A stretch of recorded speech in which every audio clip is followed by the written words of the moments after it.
Ecclésiastique 3, du verset 3 au verset 9. On avait retenu dans le verset 3 que si tu as péché et que tu honores ton Père, là où les péchés que tu as commis seront pardonnés. Si tu fais ce qui est mauvais, ton mal te suivra partout où tu iras. Ce sera écrit sur ton front, car cela est écrit dans ton livre de vie. Nous commettons des péchés et en faisant cela, nous offensons Dieu, les hommes, etc. Mais Dieu nous a montré que désormais nos péchés nous sont pardonnés par et grâce au Seigneur Jésus-Christ, qui est l'envoyé suprême du Père, qui est le Père dont on parle dans la lecture. C'est par le sang du Seigneur Jésus-Christ que le Seigneur efface nos péchés dans le livre de vie. Nous méritons tous de mourir. Quand tu pêches, mens, voles, etc., tu mérites la mort. Donc il faut que nous honorons le Père, le Saint-Esprit, le Seigneur et le Papa, à savoir le Père biologique qui t'a donné la vie. Donc cherchons le pardon, car sinon on ne méritera pas la vie. On méritera qu'on nous fasse mourir. Connaissons les choses que Dieu a pour nous, ne péchons pas et cherchons sa face, et soyons sauvés. Et donc, il faut chercher le pardon quand on sait qu'on a fait ce qui est mauvais, avant qu'il ne soit trop tard. Quand on a péché, cherchons à arranger les choses avec le Père qui est dans les cieux, et le Père terrestre, à savoir notre Papa. Le manque de pardon est un blocage, ça apporte la mort par ceux qui pêchent, car ceux qui pêchent ne méritent que la mort. Donc, demandons pardon à Dieu tous les jours, le matin, le soir et l'après-midi peut-être. Dans le verset 4, on a retenu que nous avons aussi comme devoir d'honorer la Mère, la Sainte Vierge Marie. Il faut honorer la Sainte Vierge Marie et nous devons aussi honorer la Mère biologique qui nous a allaités. Il faut honorer la Sainte Vierge Marie si on veut un trésor, car Dieu nous a dit que si nous honorons la Sainte Vierge Marie, nous aurons un trésor. Il faut honorer Maman et la Sainte Vierge Marie, et cela est donc accompagné d'un trésor. Aucun chrétien qui est sauvé ne va haïr la Sainte Vierge Marie, la maman biologique. De la même manière que tu honores la Sainte Vierge Marie, tu dois honorer ta mère biologique ainsi. Même si il faut... et aussi, il faut honorer la Sainte Vierge Marie, plus que ta mère biologique. Dans le verset 5, on avait retenu que si tu honores le Père céleste et le Père biologique, Dieu ne va pas refuser ta prière, il va l'exaucer, il t'accueillera. Et ceux qui traitent mal leurs parents seront bloqués. Dieu n'acceptera pas leurs prières et ils seront punis. Il faut penser au Père céleste, à Papa, et si tu le fais, Dieu enlèvera toutes les barrières qui t'empêchent d'être riche, béni, etc. Et si tu traites mal ton Père biologique, c'est aussi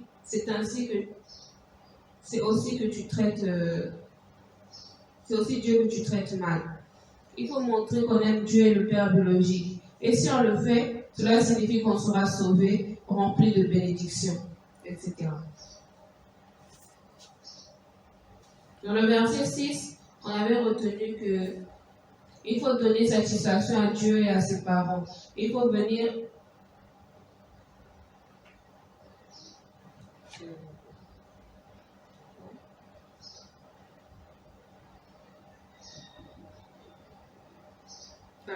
Il faut bénir Dieu, ses parents, et si tu le fais, tu fais la fierté de ta mère.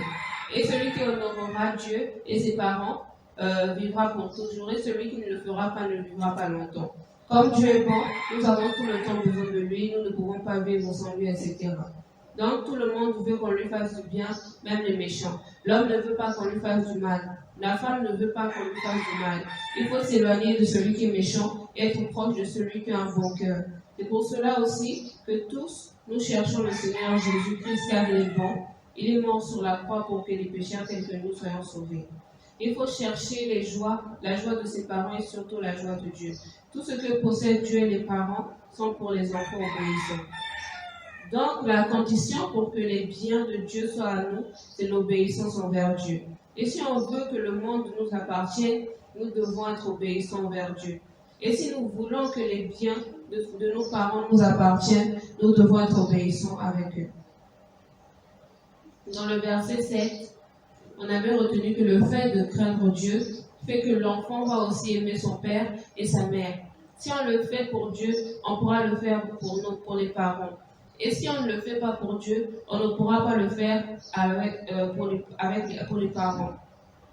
Car d'abord l'amour de Dieu, puis l'amour des parents.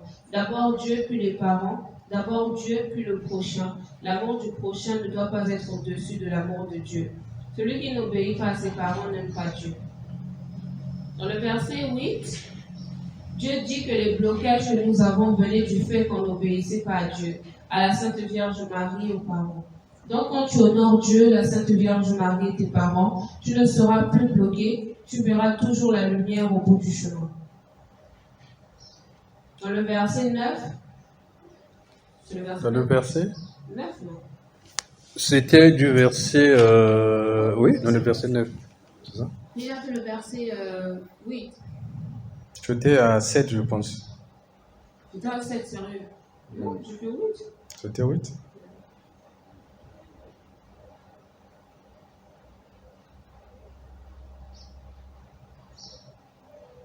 Oui. C'est ça? Oui, le verset 8.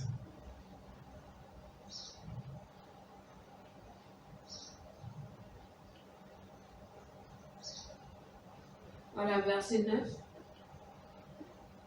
Quand le père biologique bénit, cela est une protection pour l'enfant. Et si la mère maudit, cela peut causer des problèmes à l'enfant. Donc les parents doivent être d'accord pour le bien de leurs enfants. Et les enfants doivent veiller à ce qu'il y ait l'harmonie entre les parents, car c'est dans leur intérêt. Et les enfants doivent du bien, non seulement à Dieu et à la Sainte Vierge Marie, mais aussi aux deux parents de la même façon. Ce qui ne dépend pas de nous vient de nos parents spirituels et biologiques. Ils auront le dernier mot sur notre vie. Nos parents biologiques auront le dernier mot sur une partie de notre vie. Et si leur dernier mot est bon pour nous, nous serons bénis, riches, etc. Et si le dernier mot de nos parents spirituels est bon aussi, nous serons aussi riches, bénis, etc. Donc voilà.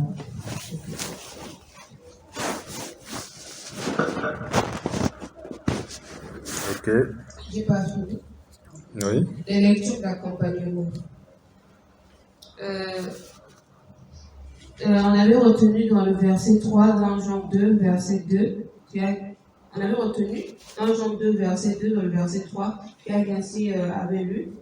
On avait retenu à l'intérieur que c'est par le sacrifice du Seigneur Jésus que nous sommes pardonnés. Il y avait aussi Romains 6, 23 que j'avais lu, où on avait retenu que le salaire du péché, où on avait parlé du salaire du péché et le don gratuit de Dieu.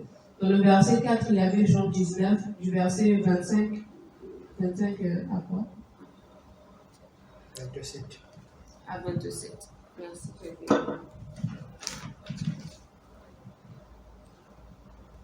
25 à 27.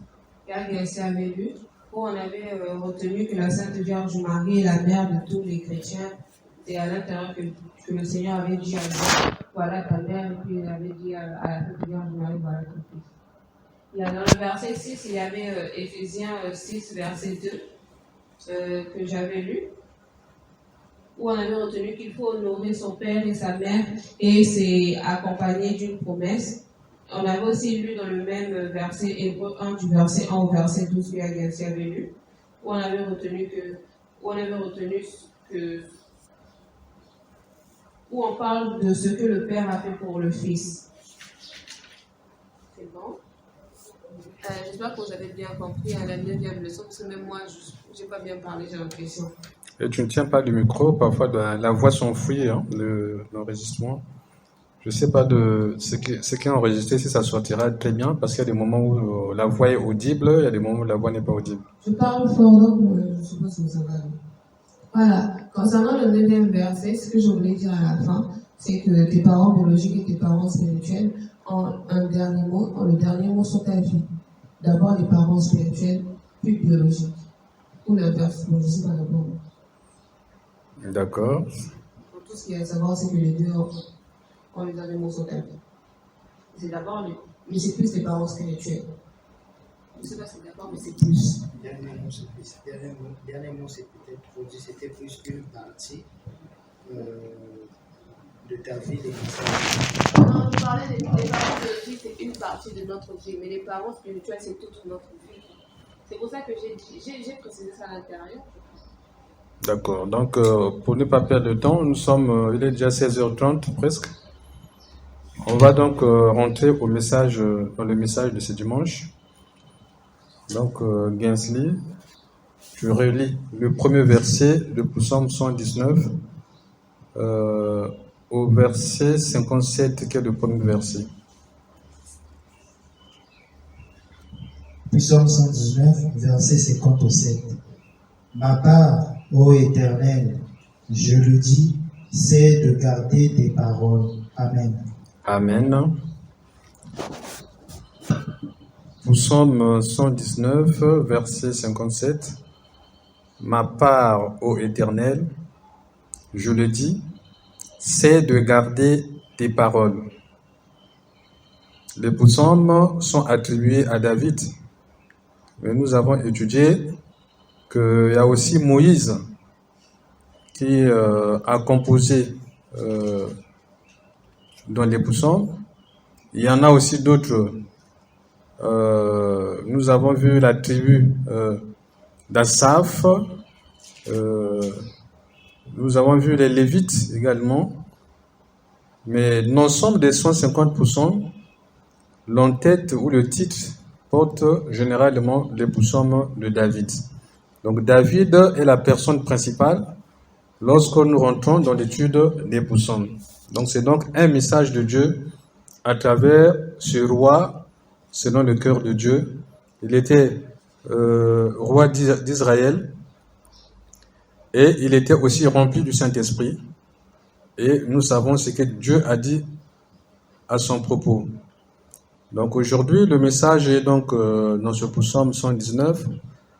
Au verset 57, nous entendons « Ma part, ô Éternel », c'est-à-dire ma part à moi, ô Éternel, je le dis, c'est de garder tes paroles.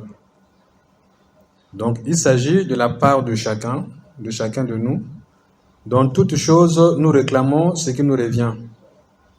Dans toute situation, nous cherchons ce qui nous revient.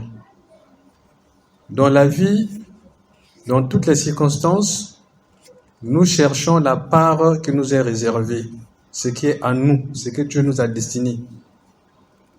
Ce que Dieu nous a destiné se trouve dans plusieurs domaines, que ce soit au travail, que ce soit à la maison, que ce soit dans la famille, que ce soit dans la société, que ce soit à l'église. Dans tous les endroits, nous avons la part qui nous revient. Quelle est ma part qui me revient dans cette situation, dans ce problème, dans cette bénédiction? Quelle est ma part? Qu'est-ce qui me revient? Quels sont mes droits? Tu as dit comme ça que notre part se trouve partout, non? Notre part à nous se trouve partout et dans tous les domaines de la vie. La part qui nous revient se trouve partout où Dieu nous a permis d'accéder.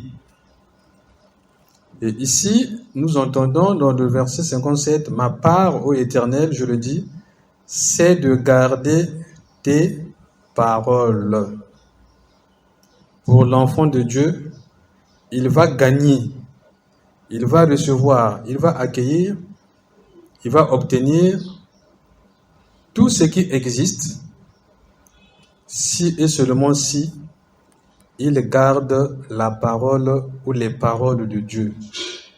S'il garde les paroles de Dieu, il a sa part dans toutes choses. L'enfant de Dieu qui observe la parole de Dieu a sa part dans tous les domaines et dans toutes choses. Car toutes choses concourent au bien de ceux qui aiment Dieu. Puisque tout concourt au bien de ceux qui aiment Dieu. Celui qui travaille, il travaille pour le Seigneur. Celui qui fournit le pain, il le fait pour le Seigneur. Celui qui fournit la viande, il le fait pour le Seigneur. Celui qui fabrique l'argent, il le fait pour le Seigneur. Celui qui fabrique les tables, il le fait pour le Seigneur. Celui qui fabrique les meubles, celui qui fabrique les télévisions, celui qui vend la nourriture au marché, celui qui vend les habits, celui qui confectionne les vêtements, celui qui conduit une voiture ou un bus ou un avion, qui pilotent un avion ou un bateau. Tous ces gens, dans tous les domaines de la vie, travaillent pour le Seigneur. Tout ce qui a été produit dans ce monde a été produit pour le Seigneur. Que ce soit le téléphone, que ce soit les chaussures, que ce soit les vêtements, que ce soit les mèches, que ce soit les sacs, que ce soit tout ce que nous trouvons dans la maison, tout ce qui a été produit dans ce monde l'a été pour le Seigneur. Le monde et tout ce qu'il contient appartient au Seigneur. Donc, le verset 57 nous rappelle que tout ce que nous voyons, tout ce que nous entendons, tout ce que nous touchons existe pour la gloire de Dieu, existe pour le Seigneur. Et que nous aussi, nous avons notre part dans tout ce que nous entendons, dans tout ce que nous voyons, dans tout ce que nous touchons, dans tout ce que nous mangeons, dans tout ce que nous buvons. Il y a notre part. Et nous, la part qui nous revient dans toute chose consiste à garder les paroles de Dieu. Si je garde la parole de Dieu, ça veut dire que j'ai droit à toute chose. J'ai le droit d'avoir une maison, j'ai le droit d'avoir un mariage, j'ai le droit d'avoir un travail, j'ai le droit d'avoir des amis, j'ai le droit d'avoir une famille, j'ai le droit d'avoir à voyager, j'ai le droit d'être élevé, j'ai le droit d'être premier, j'ai le droit de prier, d'être excellent, j'ai le droit d'avoir la paix, j'ai le droit d'être protégé, j'ai le droit, ainsi de suite, dans tous les domaines. Et en ce moment-là, nous n'allons plus avoir des inquiétudes.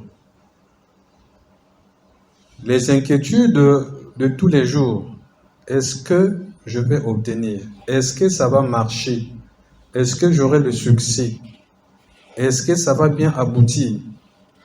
Toutes les questions qu'on se pose, c'est pour voir si nos droits seront respectés.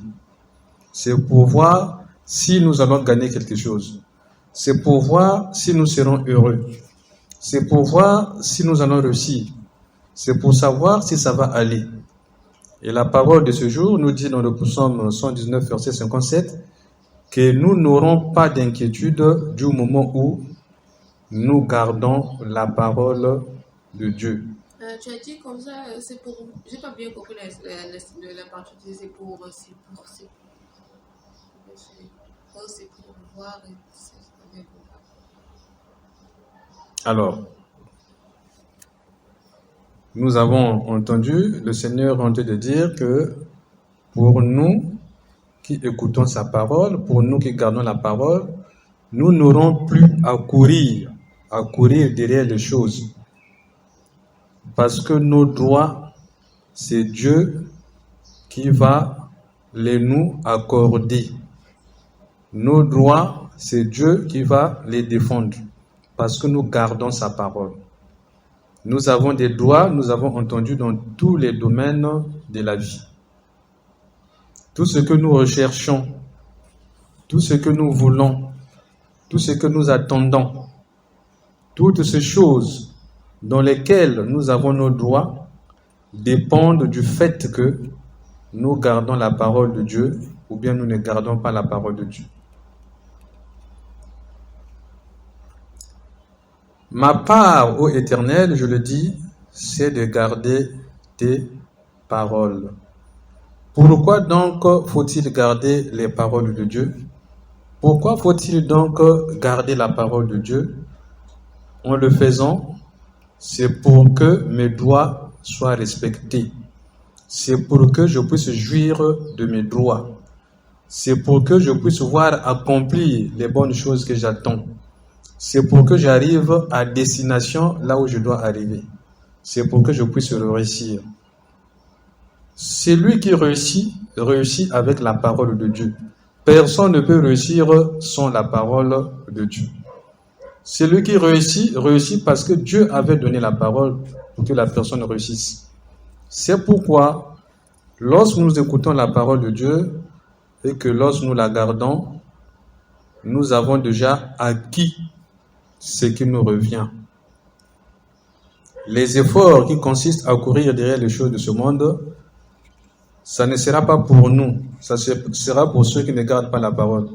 Ceux qui ne gardent pas la parole de Dieu vont fournir des efforts, vont faire des sacrifices extrêmes pour gagner, pour défendre leurs droits. Mais nous, on ne va pas agir de cette manière. Nous, notre force, c'est dans la parole de Dieu, c'est garder ce que Dieu a dit, garder ce qu'il est en train de dire aujourd'hui, garder ce qu'il a dit la fois passée. Toutes ces paroles que nous avons écoutées de Dieu et que nous gardons, cela est suffisant pour que nous ne perdions rien. Nous ne perdions rien dans ce monde et dans le monde à venir. Et nous avons entendu qu'il a été dit au commencement était la parole. Et dans le verset 57, on nous dit « Ma part, c'est de garder les paroles ». Ça veut dire que la parole précède tout ce qui existe. La parole est au commencement de tout ce qui existe, de tout ce que nous voyons, de tout ce que nous entendons, de tout ce que nous cherchons, de tout ce que nous aimons. La parole précède toutes ces choses. Et cette parole qui précède toutes ces choses, c'est la parole du Seigneur, c'est la parole de Dieu. L'enfant de Dieu dans ce monde ne cherche pas les biens comme les autres. L'enfant de Dieu dans ce monde ne réussit pas de la même manière que les autres cherchent la réussite. L'enfant de Dieu vise l'essentiel. L'essentiel, c'est ce que le roi Salomon a dit. Nous avons entendu quand Dieu a posé la question au roi Salomon, « Demande-moi ce que tu veux et je te donnerai. » Et Salomon a dit, « Seigneur Dieu, tu m'as donné de diriger un peuple nombreux. Je te demande seulement de me donner la sagesse pour diriger ce peuple avec justice, pour marcher conformément à ta parole. » Voilà, cette demande a plu à Dieu. Cette demande a été agréable aux yeux du Seigneur, dans les oreilles du Seigneur. Et le Seigneur a vu, il a demandé quoi? Il a demandé la sagesse. Pour faire quoi? Pour diriger mon peuple. Alors, puisqu'il a demandé la sagesse, et qu'il n'a pas demandé la mort de ses ennemis, il n'a pas demandé l'argent, le succès, mais il a demandé seulement la sagesse. Alors, je veux lui donner la sagesse, mais en dehors de la sagesse, je veux aussi lui donner la richesse. Je veux lui aussi donner la gloire. Je veux lui donner la domination sur ses ennemis. Je veux lui donner. Donc, c'est des lectures que nous avons faites dans le passé. C'est ce que nous entendons ici également. Salomon a demandé la sagesse. Or, nous savons que craindre Dieu, c'est la sagesse. S'écarter du mal, c'est l'intelligence. Donc, il a demandé craindre Dieu. Mais craindre Dieu, pour craindre Dieu, il faut garder sa parole. Personne ne peut craindre Dieu s'il ne garde pas la parole de Dieu. La crainte de Dieu se manifeste par l'observation et par le fait qu'on garde la parole de Dieu. Celui qui craint Dieu garde sa parole. Celui qui ne craint pas Dieu ne garde pas la parole de Dieu.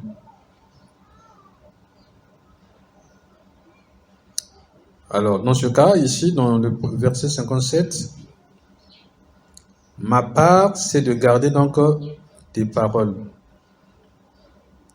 Chaque jour qui passe, nous devons faire un effort, nous devons vérifier, nous devons veiller que nous avons gardé la parole, nous avons gardé les paroles. Pour garder les paroles, il faut avoir écouté ces paroles. Pour écouter ces paroles, il faut avoir lu dans la Bible ou bien il faut avoir entendu prêcher cette parole de Dieu. Donc, c'est pourquoi on ne peut pas passer toute une journée sans lire la parole de Dieu, sans aussi même écouter la prédication de cette parole de Dieu. Parce que il s'agit de garder nos intérêts. Il s'agit de garder notre part, que notre part ne nous soit pas volée par quelqu'un d'autre. Que ce qui nous revient, que quelqu'un d'autre ne puisse pas nous arracher cela. Ce qui fait notre joie, que personne ne peut nous enlever ça. Parce qu'on peut nous enlever notre joie si nous ne gardons pas la parole. Si nous ne gardons pas la parole, on peut nous refuser nos droits. On peut courir derrière nos droits, mais ce droit-là, on ne nous les donne pas. Nous sommes dans un pays là où l'eau est difficile, le courant est difficile. Le droit des populations d'accéder à l'eau, au courant, aux meilleures conditions de vie, ce droit-là est violé, n'est pas respecté. Pour quelle raison? Mais parce que aussi, les hommes et les femmes ne gardent pas la parole de Dieu. Du coup, leurs droits aussi ne sont point respectés. Les droits du peuple ne sont point respectés parce que ce peuple rejette la parole de Dieu, parce que ce peuple ne garde pas la parole de Dieu, et la conséquence, c'est que les droits du peuple aussi ne sont point respectés.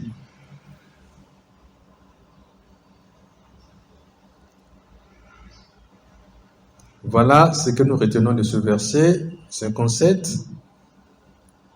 Nous voulons être heureux. Nous avons des droits pour être heureux et que les choses que nous voulons, que nous aimons, que nous attendons, Dieu nous donne la garantie que tout ce que nous aimons, tout ce que nous voulons, tout ce qui est notre droit ou nos droits, nous n'allons pas les perdre. Personne ne va nous les arracher si nous gardons les paroles du Seigneur. Si chaque jour, la parole du Seigneur résonne dans notre conscience, la parole du Seigneur revient dans notre pensée, la parole du Seigneur prend le dessus sur le reste des paroles. La parole du Seigneur résonne jour et nuit en nous. La parole du Seigneur, c'est notre objet de concentration. Nous n'allons perdre aucune bataille, nous n'allons perdre aucun droit, on ne va pas nous voler ce qui nous appartient. Le braqueur ne viendra pas nous braquer, le voleur ne viendra pas nous voler, le bébé noir ne viendra pas nous arracher ce qui nous appartient, parce que nous gardons la parole de Dieu. Parce que nous gardons les paroles de Dieu. Dieu prendra soin de nous si et seulement si nous respectons ce verset 57. Donc nous allons y veiller, nous allons tourner notre attention sur cette parole de Dieu et tous les jours nous allons rappeler à Dieu, Dieu, tu avais dit que si je garde ta parole, je ne manquerai de rien, que mes droits seront respectés, que je ne vais perdre rien de ce qui m'appartient. On va rappeler à Dieu, qu'on le rappelle ou qu'on ne le rappelle pas à Dieu, du moment où on garde la parole, cela, Dieu lui-même, il fait les choses de telle sorte que sa parole soit respectée. Nous avons entendu ce qu'il a dit dans Ésaïe 55, verset 11. Il avait dit quoi? Ésaïe 55, verset 11. Oui. Concernant quel sujet? Sa parole. Ces paroles ne revient jamais à lui sans avoir accompli ses desseins. Voilà. On va encore relire ça, bien sûr. C'est, je pense, le tour de Maria. Ésaïe 55 revient encore aujourd'hui. Ésaïe 55 au verset 11.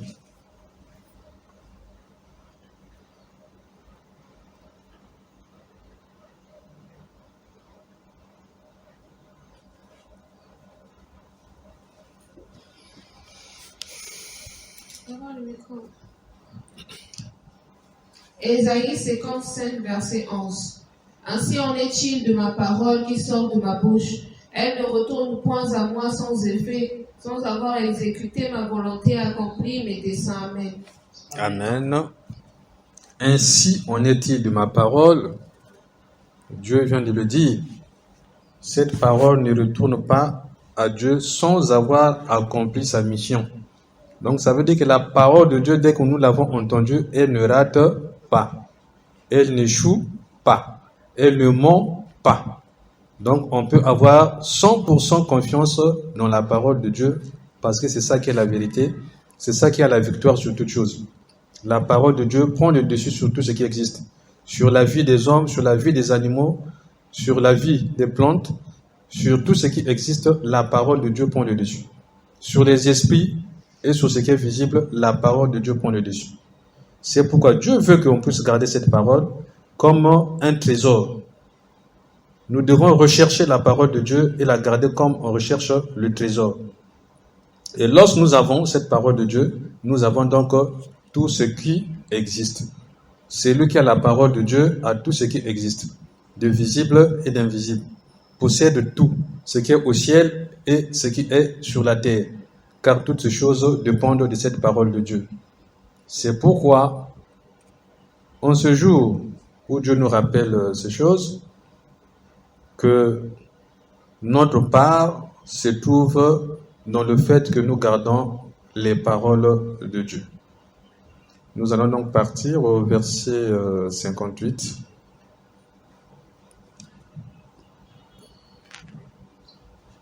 Verset 58. Je t'implore de tout mon cœur, aie pitié de moi, selon ta promesse. Amen. Amen. Je t'implore de tout mon cœur, aie pitié de moi, selon ta promesse. Je t'implore de tout mon cœur. C'est-à-dire, Dieu, je t'invoque. Quand je t'invoque, je ne pense qu'à toi. Quand je te cherche, je ne pense qu'à toi. Quand j'ai besoin de toi, je ne pense qu'à toi. Quand je te prie, je ne pense qu'à toi.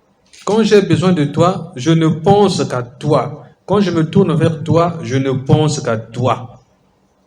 À 100%, quand je me tourne vers toi, je ne pense qu'à toi. Je n'ai pas des idées mélangées dans ma tête quand je te cherche, quand je te prie, quand je t'invoque. Je me concentre à 100%. Je ne pense qu'à toi. C'est-à-dire que je t'implore de tout mon cœur. Lorsqu'on dit de tout mon cœur, ça veut dire que les autres choses qui étaient dans le cœur sont mises de côté. Les autres choses qui occupent le cœur, on les met de côté. Les autres choses qui occupent la pensée, on les met de côté. Les autres choses qui attirent notre concentration, on les met de côté. Parce que c'est le temps de Dieu, c'est le temps d'implorer Dieu. Donc, dans ma pensée, 100%, le Seigneur. Je t'implore de tout mon cœur, aie pitié de moi, selon ta promesse. Le fait d'implorer Dieu à 100% dans son cœur fait que dans notre cœur, il n'y a plus de place pour autre chose pendant que nous le faisons. Nous coupons la communication avec tout ce qui se trouve autour de nous. Nous coupons la communication avec tout ce qui peut nous distraire. Nous coupons la communication avec tout ce qui peut nous interrompre. Nous coupons la communication avec tout ce qui peut nous empêcher de réussir notre communion, notre communication, notre dialogue avec Dieu. Il s'agit de le faire de tout le cœur. Lorsqu'on prie Dieu, on doit prier Dieu de tout le cœur. C'est comme ça avec le Seigneur. Et lorsque nous implorons Dieu de tout notre cœur, nous avons éliminé les autres choses pendant que nous le faisons. Ça veut dire que nous sommes 100% prêts, 100% dans le dialogue, 100% dans la prière, 100% en train de passer du temps en présence du Seigneur. Et nous avons entendu dans Exode 32 ce qui s'est passé avec Moïse. Moïse a passé 40 jours et 40 nuits sur la montagne avec le Seigneur.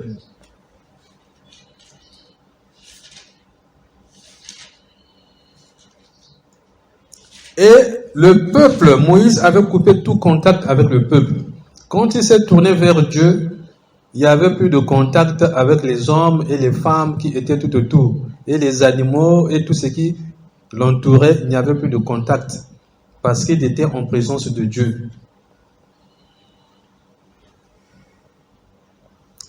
Et lorsque nous le faisons, en nous tournant vers Dieu et en éliminant tout ce qui peut nous déconcentrer, tout ce qui peut attirer notre attention, cela plaît à Dieu. On va lire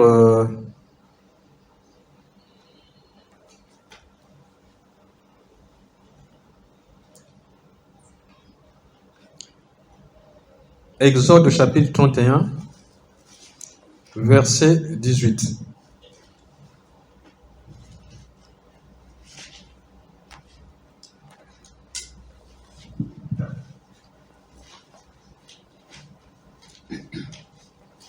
Exode chapitre 31, le verset 18. Lorsque l'Éternel eut achevé de parler à Moïse sur la montagne de Sinaï, il lui donna les 2 tables du témoignage, tables de pierre, écrites du doigt de Dieu. Amen. Amen.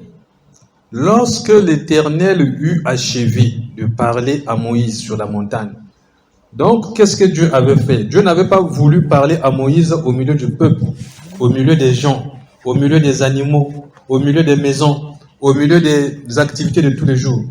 Il avait voulu écarter Moïse, il avait voulu isoler Moïse.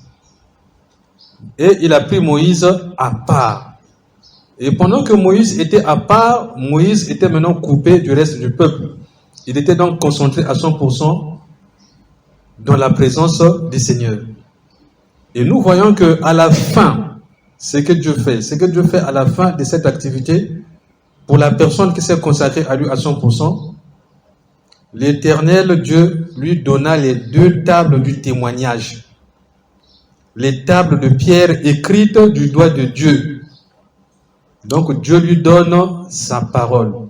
Dieu lui donne les secrets. Dieu lui donne la victoire. Dieu lui donne les clés. Dieu lui donne la clé et les clés. À quel moment? Au moment où il a isolé Moïse, il a mis Moïse à l'écart. C'est la même chose avec nous dans notre communication avec le Seigneur. C'est pourquoi dans Matthieu chapitre 6, au verset 6, le Seigneur Jésus-Christ est en train de nous montrer ce principe. On va lire Matthieu chapitre 6, verset 6. Matthieu chapitre 6, verset 6. Oui, tu écris d'abord et tu fais la lecture. Matthieu chapitre 6, verset 6.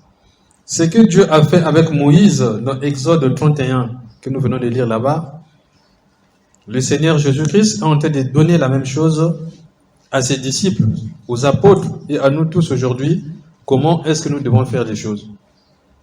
Donc, Maria, si tu as retrouvé, tu fais la lecture.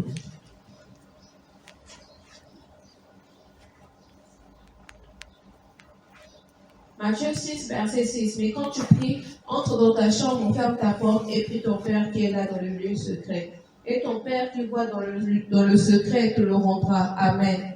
Amen. Et ton Père qui te voit dans le secret te le rendra. Dieu a pris Moïse pour l'amener dans le secret. Ici, le Seigneur Jésus-Christ est en train de prendre le chrétien pour l'amener dans le secret. C'est dans le secret avec Dieu qu'on réussit. C'est dans le secret avec Dieu qu'on crée les surprises. C'est dans le secret avec Dieu qu'on reçoit la révélation. C'est dans le secret avec Dieu qu'on reçoit la clé et les clés. C'est dans le secret avec le Seigneur qu'on reçoit la victoire. C'est dans le secret avec Dieu qu'on voit l'avenir. C'est dans le secret avec Dieu que notre connaissance augmente. C'est dans le secret avec Dieu que nous avons du pouvoir, nous avons de l'autorité.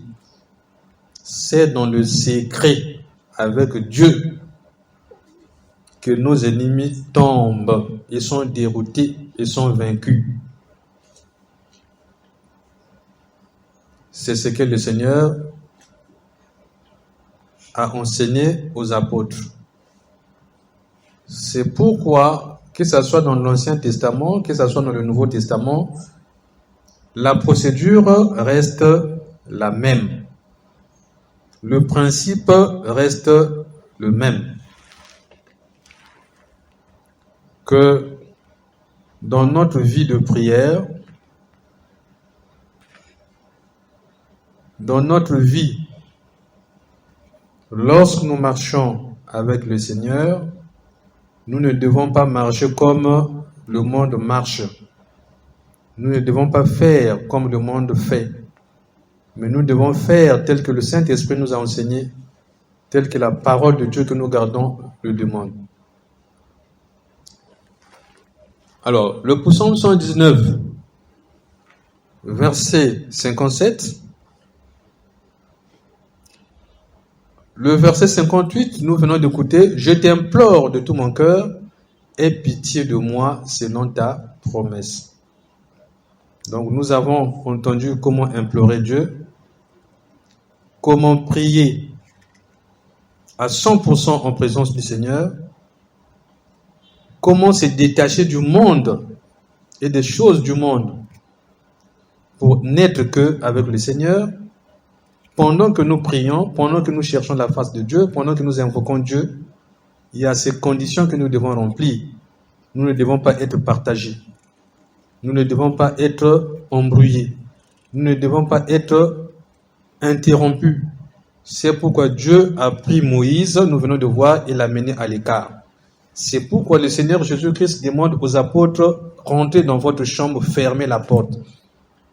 Parce que la communication avec Dieu ne doit pas être interrompue. C'est Dieu qui doit arrêter la prière. C'est Dieu qui a dit à Moïse, maintenant, vas-y. Tu as passé 40 jours avec moi. Nous sommes arrivés à la fin. Je t'avais appelé pour un temps. Et ce temps-là est arrivé à la fin. Maintenant, vas-y. C'est Dieu qui dit, vas-y. C'est pas toi-même qui te lèves. Après, Dieu, je suis parti. Non. C'est Dieu qui te donne le feu vert. Maintenant, vas-y. En te donnant le feu vert, vas-y, ça veut dire qu'il te donne le pouvoir. Tout ce que tu vas le faire, ça va réussir. Tout ce que tu vas le faire, ça va aboutir. Tout ce que tu vas dire, ça va se réaliser. Tout ce que tu vas attendre, tu vas l'obtenir. Pourquoi? Parce que c'est Dieu qui t'a dit, vas-y. C'est pas toi-même qui as pris la décision, je m'en vais maintenant. C'est Dieu qui t'a dit, vas-y. Parce que le message que j'avais, que je devais te livrer, je te l'ai livré. La connaissance, le pouvoir, les choses que j'avais réservées pour te donner, je te les ai données, vas-y maintenant. Lorsqu'on a le OK de Dieu, plus rien ne peut me bloquer dans ce monde. Plus rien ne peut m'empêcher que je puisse réussir dans ce monde. Plus rien ne peut avoir la victoire sur moi dans ce monde. C'est la même situation avec Satan. Dans le livre de Job, Job chapitre 1, du verset 1 au verset 12, nous sommes en train de voir ce qui se passe au ciel en présence de Dieu. Satan et Dieu, qu'est-ce qu'ils sont en train de faire? Satan est allé demander à Dieu. Mais Satan n'a pas quitté Dieu comme ça par lui-même après il est parti. Non. Dieu a dit, ne touche pas à la vie de Job. Les autres choses que tu m'as demandées, je te les accorde. Mais attention, ne touche pas à la vie de Job. Vas-y. Le diable a entendu ce que Dieu a dit vas-y. Il est parti. Quand il est parti, le diable a réussi. Il a fait descendre du ciel le feu qui a brûlé les champs, beaucoup de choses, les biens de Job. Il a réussi à faire tomber la maison là où les enfants de Job étaient en train de manger. Il a réussi à envoyer les ennemis armés pour attaquer les ouvriers de Job. Il a réussi à faire les miracles dans le ciel et sur la terre. Parce que Dieu a dit, vas-y. Maintenant, qu'en sera-t-il pour l'enfant de Dieu qui, au cours de la prière, au cours de la communication à 100% avec Dieu, il sentira que Dieu a dit, je suis maintenant à la fin de la prière. Dieu va dire, maintenant vas-y. Si Dieu t'a dit vas-y, plus personne ne sera plus fort que toi. Si Dieu a dit vas-y, plus personne n'empêchera que tu puisses réussir. Nous avons déjà vu ça. Et Satan, quand il est venu dans ce monde pour accomplir son mauvais dessein dans la vie de Job, personne n'était plus fort que Satan. Parce que Dieu lui avait dit vas-y. Satan était plus fort. Et dans cette position, il a fait souffrir Job. Nous connaissons tout ce qui s'est passé. Donc le sorcier, la sorcière, ceux qui sont dans les loges, ceux qui sont dans les maisons occultes, les ennemis qui nous combattent, ils attendent une seule chose. Ils attendent quoi? Mais ils attendent que Dieu leur donne le OK. Ils attendent que Dieu leur dise allez-y. Parce que si Dieu leur dit allez-y, ça veut dire qu'ils vont réussir dans ce qu'ils ont programmé faire. Et nous avons entendu dans le psaume 119, verset 1, si l'Éternel ne bâtit la maison, ceux qui la bâtissent travaillent en vain. Si l'Éternel ne garde la ville, celui qui la garde veille en vain. Ça veut dire que les ennemis qui nous combattent, s'ils n'ont pas le feu vert de Dieu, tout ce qu'ils font sur nous est sans effet. Ils vont échouer, ils vont échouer, ils vont se fatiguer, ils vont renoncer, ils vont fuir. Parce que s'ils ne renoncent pas eux-mêmes, ils vont mourir. Parce que Dieu n'a pas donné le feu vert. Donc, tant que Dieu n'a pas donné le feu vert à tes ennemis, ne crains rien. Tant que Dieu n'a pas donné le feu vert à la maladie, ne crains rien. L'ennemi qui a le feu vert, c'est l'ennemi contre qui on ne peut rien faire. Le Fils de Dieu qui a le feu vert, c'est le Fils de Dieu contre qui on ne peut rien faire. Il s'agit d'avoir le feu vert de Dieu. Lorsqu'on a le feu vert de Dieu, on a le dessus sur tout ce que Dieu a créé. On a le dessus sur tout ce que Dieu a créé.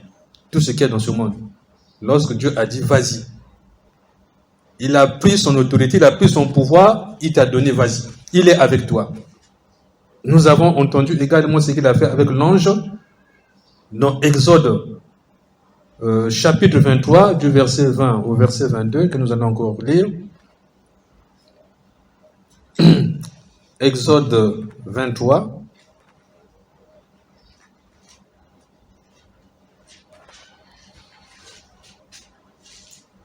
De 20 à 22.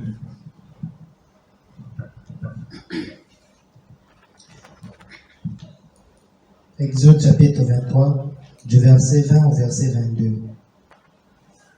Voici, j'envoie un ange devant toi pour te protéger en chemin et pour te faire arriver au lieu que j'ai préparé. Tiens-toi sur tes gardes en sa présence et écoute sa voix. Ne lui résiste point, parce qu'il ne pardonnera pas vos péchés, car mon nom est en lui. Amen. Au 23, sur le verset 22. Mais si tu écoutes sa voix et si tu fais tout ce que je te dirai, je serai l'ennemi de tes ennemis et l'adversaire de tes adversaires. Amen. Amen. Voilà tout ce que nous cherchons dans ce monde. Le feu vert de Dieu. La main de Dieu dans ce que nous faisons. Dieu donne sa main de cette manière, de cette façon que nous sommes en train d'entendre, de cette façon que nous sommes en train de voir. C'est comme ça qu'il donne le pouvoir. C'est de cette manière qu'il donne les choses à l'envoyé. Et c'est ce que nous écoutons. Il a dit, j'envoie un ange devant toi pour te protéger en chemin, pour te faire arriver au lieu que j'ai préparé. Tiens-toi sur tes gardes en sa présence et écoute sa voix. Ne lui résiste point, parce qu'il ne pardonnera pas vos péchés, car mon nom est en lui. Dieu dit, mon nom est en lui. Quand Dieu te donne le feu vert, ça veut dire que son nom est en toi, son pouvoir est en toi, ça veut dire que tu es son instrument. Alors, pourquoi échouer? Pourquoi perdre les batailles? Pourquoi perdre les victoires? Pourquoi être pauvre? Pourquoi être malheureux ou malheureuse? Pourquoi pleurer tout le temps? Pourquoi ça ne marche pas? Nous sommes en train d'entendre, c'est parce que Dieu n'a pas dit un mot dessus, parce que Dieu n'a pas donné le feu vert. Dieu n'a pas dit vas-y. Chaque jour, pour réussir, nous devons aller vers Dieu afin que Dieu nous dise vas-y. Chaque jour, nous devons chercher Dieu afin que Dieu nous donne la parole qui dit vas-y. Parce que s'il donne la parole qui dit vas-y, ça veut dire que tout ce que nous cherchons, nous allons obtenir. Tout ce que nous voulons, nous allons avoir. Tout ce que nous recherchons ou nous cherchons, nous allons trouver. Parce que Dieu n'échoue pas. Nous venons d'entendre Ésaïe 55, verset 11. La parole de Dieu ne revient pas à Dieu sans avoir accompli les desseins de Dieu. Tout ce que nous devons chercher, c'est la parole de Dieu. La parole de Dieu, c'est notre salut. La parole de Dieu, c'est notre victoire. La parole de Dieu, c'est notre résurrection. La parole de Dieu, c'est notre élévation. La parole de Dieu, c'est notre réussite. La parole de Dieu, c'est notre paix. La parole de Dieu, c'est notre joie. La parole de Dieu, c'est notre bonheur. La parole de Dieu, c'est notre richesse. La parole de Dieu, c'est notre trésor. La parole de Dieu, c'est notre clé qui ouvre et notre clé qui ferme. Lorsque nous allons ouvrir, tout va s'ouvrir. Et lorsque nous allons fermer, tout va se fermer. La parole de Dieu, pour nous, c'est tout ça. C'est pourquoi, en revenant dans ce verset du psaume 119,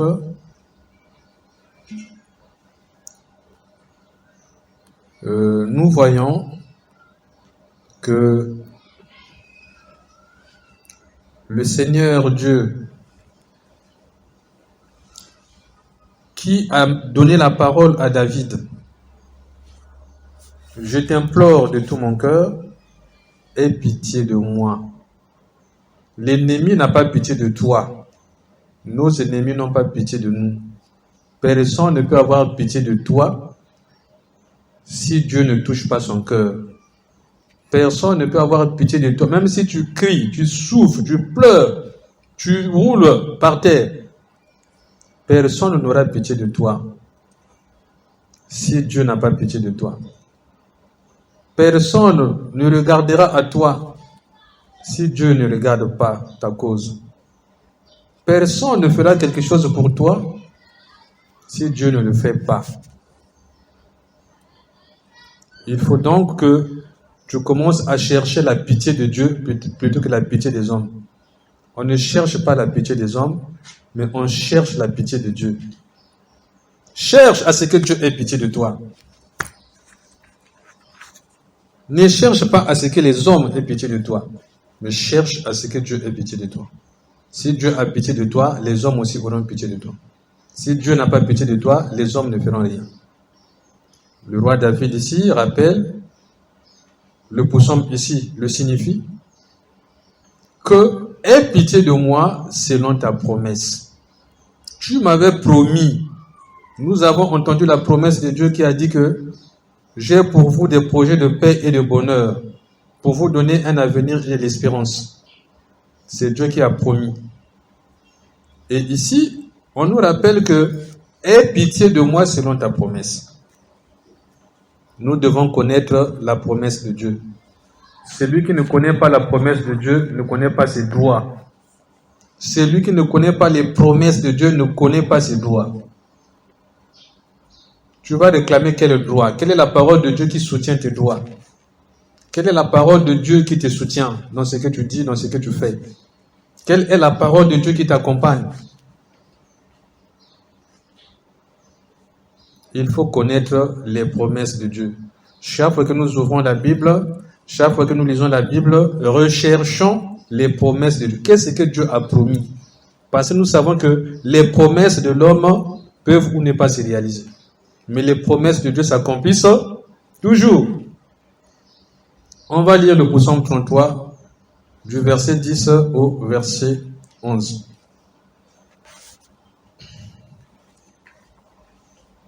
Psaume 33, du verset 10 au verset 11.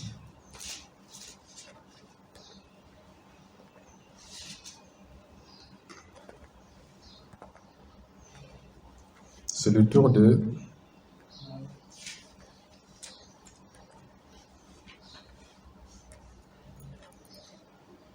Psaume 33 du verset 10 au verset 11. Oui.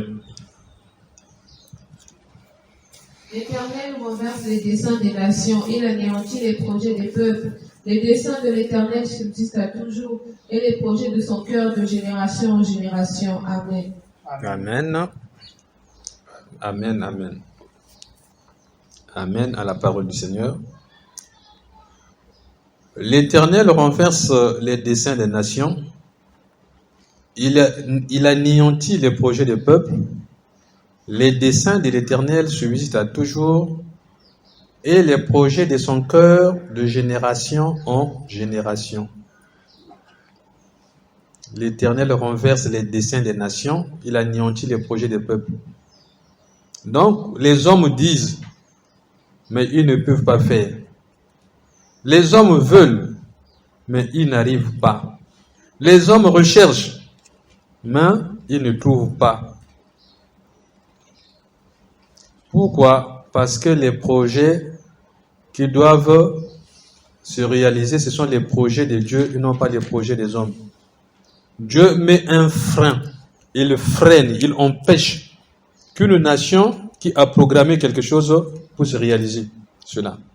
Il freine, il empêche que quelqu'un qui a monté son projet puisse réaliser son projet. Il empêche cela quand ce projet n'est pas conforme à ses projets à lui. C'est pourquoi ne perdons pas du temps en faisant des choses sans associer Dieu. C'est du temps perdu parce que cela ne va pas marcher. D'avance, on peut savoir ce qui va marcher, ce qui ne va pas marcher. Lorsque nous avons associé Dieu dans ce que nous faisons, nous avons la garantie que ça va marcher. Nous avons gagné du temps. Mais lorsque nous n'avons pas comparé notre plan, notre projet au plan ou au projet de Dieu, lorsque cela ne rentre pas, ne cadre pas avec les plans et les projets de Dieu, abandonnons seulement ce projet-là. Parce que c'est du temps perdu, c'est de l'argent perdu, c'est des efforts perdus, tout sera perdu parce que Dieu va empêcher qu'on puisse réaliser cela. Dieu ne va pas dire vas-y et accomplis. Dieu ne va pas accompagner ce projet. Et cela est voué à l'échec. Pourquoi? Parce que cela n'était pas dans le plan de Dieu. Parce que cela ne rentre pas dans les promesses de Dieu. Tout ce qui arrive dans le monde constitue l'accomplissement de la promesse de Dieu. Tout ce que nous vivons au jour le jour constitue la réalisation de la promesse de Dieu. Lorsque nous avons des projets qui ne cadrent pas avec les promesses de Dieu, nous ne devons pas chercher à réaliser ou à concrétiser ce projet. Chaque projet qui se réalise par rapport à la promesse de Dieu. Se réalise par rapport au plan de Dieu. Nous avons entendu Amos chapitre 6. Amos 3, verset 6 et verset 7. Qui dit quoi? Qui se souvient de ce passage? Amos chapitre 3, du verset 6 au verset 7.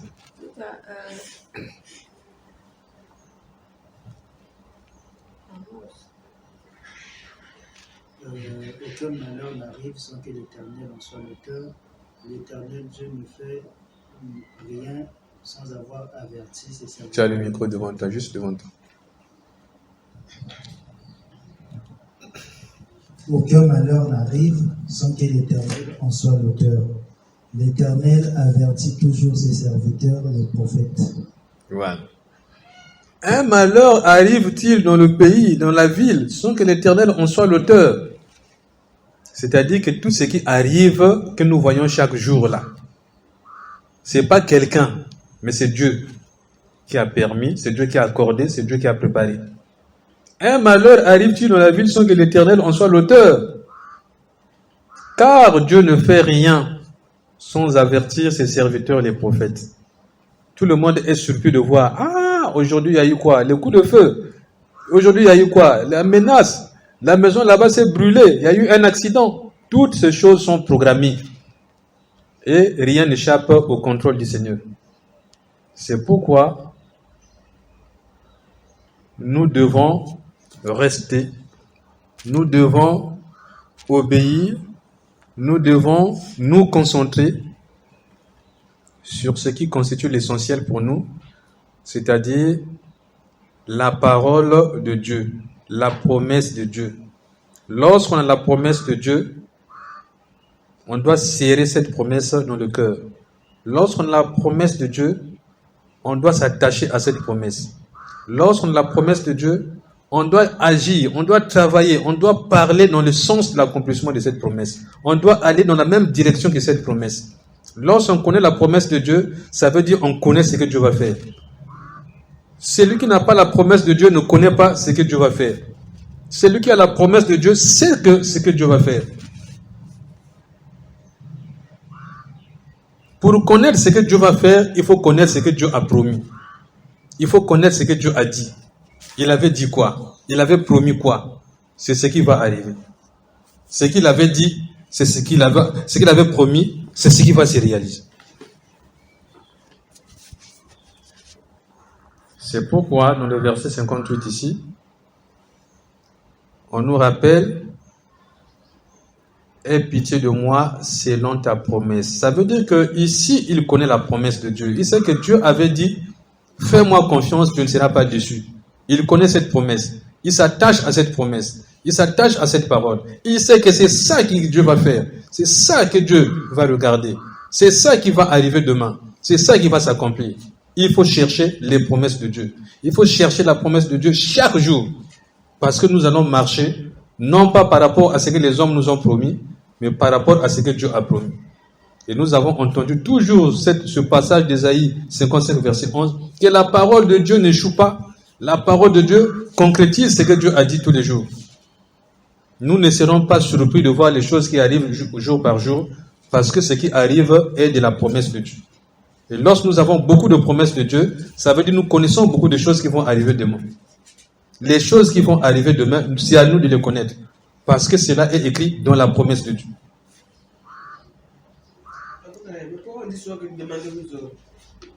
On va demander, c'est pas dans la promesse de Dieu, donc ça va faire.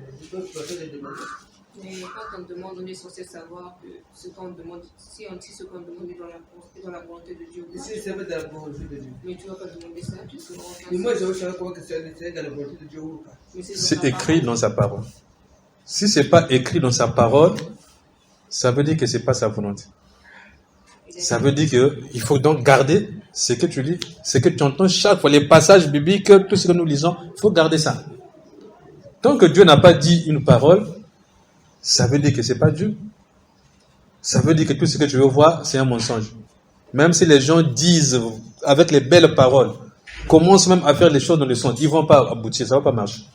Parce que cela n'est pas dans la promesse de Dieu. Tout ce qui réussit aujourd'hui, c'est la promesse de Dieu, c'est l'accomplissement de la parole de Dieu. Et Dieu veille chaque jour que les choses qui doivent arriver, c'est ce qu'il avait dit qui doit arriver. Donc, il faut se concentrer, il faut rester concentré, il faut rechercher dans la Bible ce que Dieu avait dit, qu'est-ce qu'il avait promis. Ne rappelle pas un homme que tu m'avais promis, non? Tu m'avais dit ceci, c'est zéro. Cherche la promesse de Dieu. Qu'est-ce que Dieu avait dit? Pour toi, pour ton pays, pour la terre entière, pour l'avenir. Qu'est-ce que Dieu avait dit? Garde cette parole que Dieu avait dite. Visite cette parole tout le temps. Concentre-toi sur cette parole. Passe ton temps avec cette parole. Parce que c'est ça que tu vas voir avec tes yeux. C'est réalisé devant toi. C'est ça qui va arriver demain. On va aller au verset 59, il est 17h23. Donc on va lire le verset 59 jusqu'au verset 63.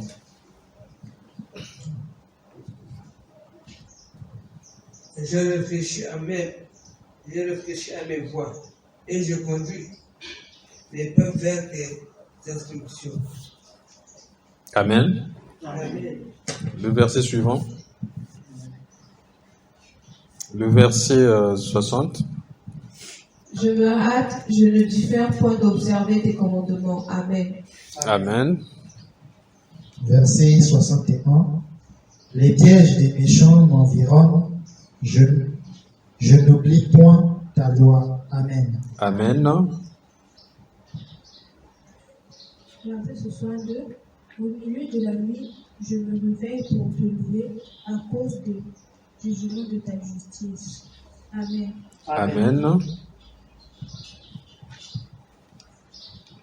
Oui, 63. Hein? Lise a lu. Je suis l'ami de tous ceux qui te craignent et qui se conforment à tes décrets. Amen. Amen. Non, c'est tout. Voilà, nous allons vers la fin du message de ce dimanche, la parole de ce dimanche. Le verset 59.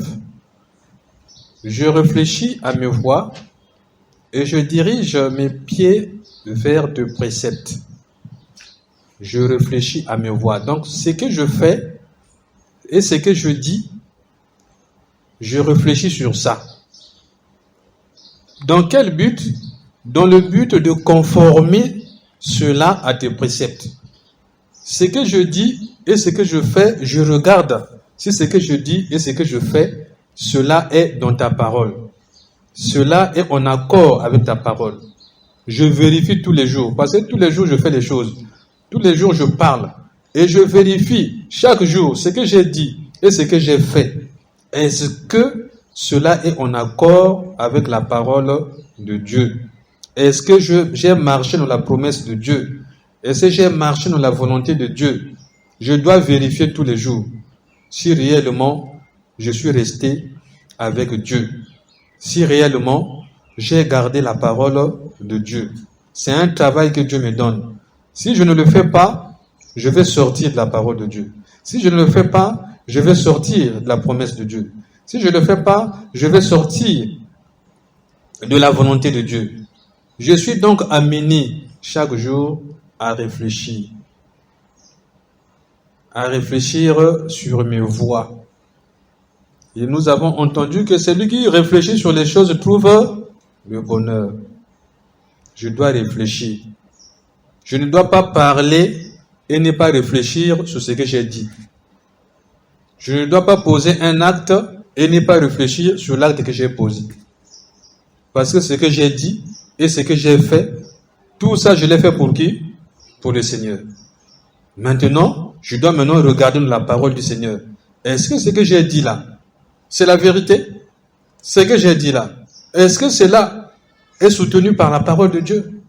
Ce que j'ai fait là, est-ce que cela est soutenu par la volonté, par la parole de Dieu? C'est un exercice que je dois faire tout le temps que je parle et tout le temps que je pose les actes. Je suis amené à la réflexion et à comparer ce que j'ai dit par rapport à la volonté de Dieu, par rapport à la connaissance biblique, par rapport à la révélation de ce que Dieu nous a donné dans sa parole. Si je le fais, ça signifie que je resterai toujours dans la volonté de Dieu.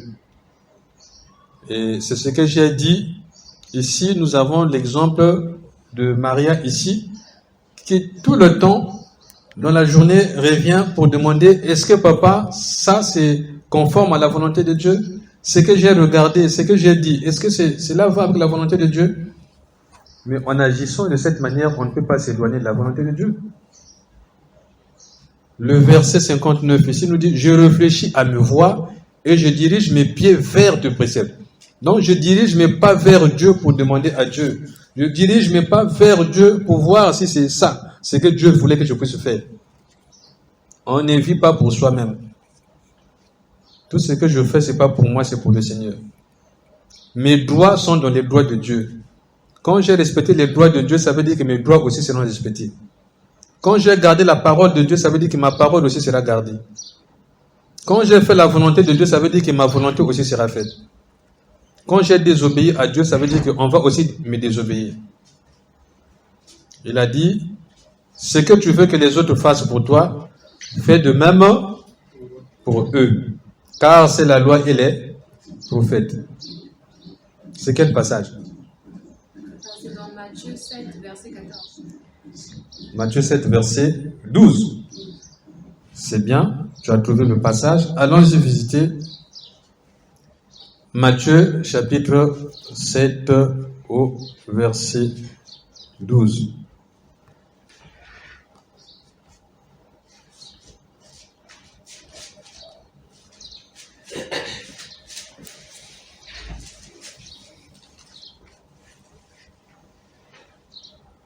C'est le tour de Gens.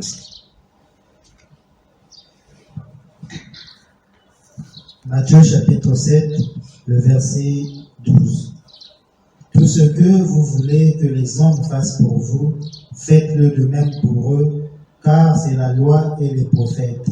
Amen. Amen. Tout ce que vous voulez que les hommes fassent pour vous, faites-le de même pour eux, car c'est la loi et les prophètes. C'est la loi et les prophètes. C'est-à-dire, c'est toute la Bible, c'est toute la parole de Dieu.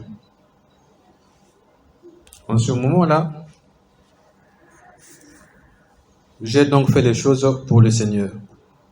Je ne fais pas les choses pour moi, mais tout ce que je fais ça pour le Seigneur. C'est pourquoi je dois bien faire les choses. Le verset 59, je réfléchis à mes voies et je dirige mes pieds vers tes préceptes. Nous venons de voir que notre réflexion a pour but de conformer nos actes et nos paroles à la volonté de Dieu, aux préceptes de Dieu. C'est ça l'objectif de notre réflexion. Nous ne devons pas réfléchir pour mal terminer. Comment je vais tuer un tel? Comment je vais empoisonner un tel? Comment je vais insulter un tel? Comment je vais violer un tel? Comment je vais faire pour bloquer un tel? Comment je vais faire pour envoûter telle personne? Nos réflexions ne sont pas de cette manière. Nos réflexions, c'est pour cadrer notre pensée et nos actes afin que cela rentre dans la parole de Dieu. Le verset 60. Je me hâte, je ne diffère point d'observer tes commandements, c'est-à-dire que je suis pressé de faire quoi? Pressé de faire ta volonté. Pressé de voir si réellement Dieu, ce que tu as dit, j'ai respecté. Nous avons entendu au début que celui qui garde la parole du Seigneur, ses droits seront respectés. Celui qui veille sur la parole du Seigneur, ses intérêts seront respectés. Et ici, dans le verset 60, nous voyons que je ne diffère point d'observer tes commandements. Donc je suis pressé pour vérifier, je suis pressé pour obéir, je suis pressé pour faire la volonté de Dieu. Je ne fais pas la volonté de Dieu avec retard. Dieu a parlé à 6 heures. Je commence à faire ce que Dieu a dit à 22 heures. Dieu a dit à 12 heures, va te laver. J'attends 0 heure pour que je puisse me laver, alors que Dieu a parlé à 12